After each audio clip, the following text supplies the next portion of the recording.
राजमहल विधानसभा में विकास के मुद्दे पर होगा मतदान। एमटी राजा।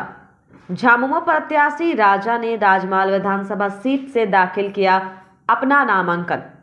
कहा, राजमहल में गंगा पुल का निर्माण जल्द। झारखंड कैबिनेट से पास हो चुका है प्रस्ताव। झामुमो प्रत्याशी के रूप में एमटी राजा ने राजमहल विधानसभा सीट से अपना नामांकन पर्चा दाखिल किया। नामांकन दाखिल करने के बाद मीडिया से बात करते हुए कहा, राजमहल विधानसभा में विकास के मुद्दे पर यहां के मतदाता करेंगे मतदान। कहा कि इस सीट पर बरसों से भाजपा का कब्जा रहा, इस क्षेत्र का विकास नहीं हो सका। कहा कि उनकी सरकार बनी तो राजमहल में गंगा नदी पर पुल जरूर बनेगा। उन्होंने कहा कि पुल निर्माण को लेकर झारखंड कैबिनेट की मुहर पहले ही लग चुकी है। पुल निर्माण में 50% की राशि का वहन राज्य सरकार करेगी। उन्होंने कहा कि इलाके में कोई बांग्लादेशी घुसपैठी नहीं है, ये सब भाजपा के मन की उपज है और उनका सिर्फ एक चुनावी मुद्दा है और कुछ भी नहीं। झामुमो प्रत्याशी एमटी राजा अपने भारी समर्थकों के साथ नामांकन करने को राजमहल पहुंचे थे। मैं मोहम्मद ताजुद्दीन उर्फ एमटी राजा आप लोगों को सबको इकट्ठे आदाब जोहार सलाम कह रहे हैं। राजमहल विधानसभा से मैं इंडिया गठबंधन के तहत झारखंड मुक्ति मोर्चा का प्रत्याशी हूं, जो हमारा तीरधनुष छाप सिंबल है। जी, अभी आप इस विधानसभा में क्या क्या कमियां और जनता को उसका क्या क्या लाभ दे रहे हैं?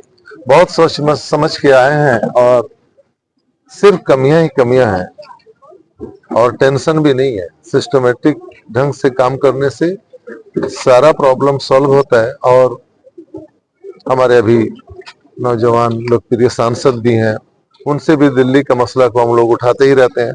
एक बड़ा अजूबा चीज लगता है कि हम लोग राज्य सरकार में जाके अपने मुख्यमंत्री साहब से, जो काफी दूर का सोच रखते हैं, उनसे जाके हम लोग उनको जानकारी देते हैं तो यहाँ का समस्या का समाधान करवा लेते हैं। बहुत सारा समस्या जो कभी भी हम लोग जनप्रतिनिधि नहीं, हम तो मुखिया भी कभी लाइफ में नहीं बने, पर 20-25 साल से मेहनत कर रहे हैं।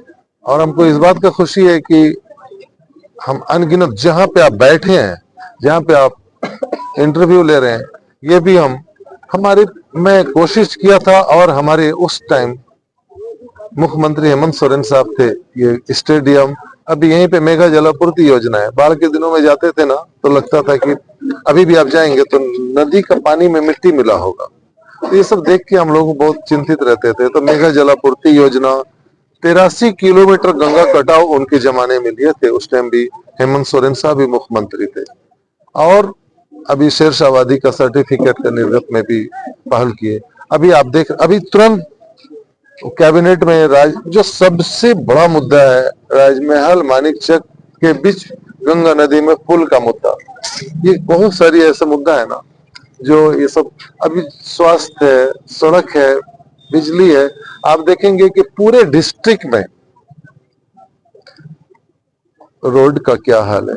आप ये भी देखेंगे ना कि देखिए, हम कमेंट फॉमेंट करने का आदत नहीं, हम किसी भी, वो हमारा हैबिट नहीं है, लेकिन हमको अच्छी तरीके से मालूम है। और आप बेहतर जान रहे होंगे कि अभी ये एमपी चुनाव में यहाँ के पर्यवेक्षण, यहाँ के प्रभारी थे कोई केंद्रीय राज्य मंत्री रेल के, क्या नाम था, धनौड़े जी, वो राजमहल लोकसभा के प्रभारी थे। जानते हैं, साहिबगंज जब जाइएगा या जाते हैं तो एक बगल से पुल भी निकल सकता था, अंडरग्राउंड भी पुल बन सकता था।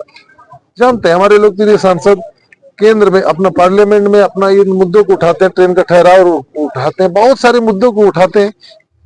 हम जाके अपने मुख्यमंत्री को जानकारी दे देते हैं कि हमको ये चीज का समस्या है राजमहल विधानसभा में, सर्वे का है, शेरशाहबादी का है, चाहे जाति का, ये सब सारे मुद्दों को हम उठाते हैं और सारे सड़क फड़क को उठाते हैं। ये आके जब पास करा के लाते हैं तो एक विधायक बोलते हैं कि भाई राज्य के तो इस क्षेत्र के विधायक हम, राज्य का मामला है, तो फीता भी काटते हैं, नारियल भी फोड़ते हैं, सब चीज कर देते हैं। और जिन जिन योजनाओं को अभी हम लोग 22 तारीख में मुख्यमंत्री आए थे, जिन जिन योजनाओं का मुख्यमंत्री शिलान्यास किए, फिर वो पत्थर को उठा उठा के फिर उस गांव में बेचारे कंटिन्यू 9-10 बजे रात तक मोबाइल का लाइट से भी शिलान्यास किए हैं। ये इतना मेहनत किए।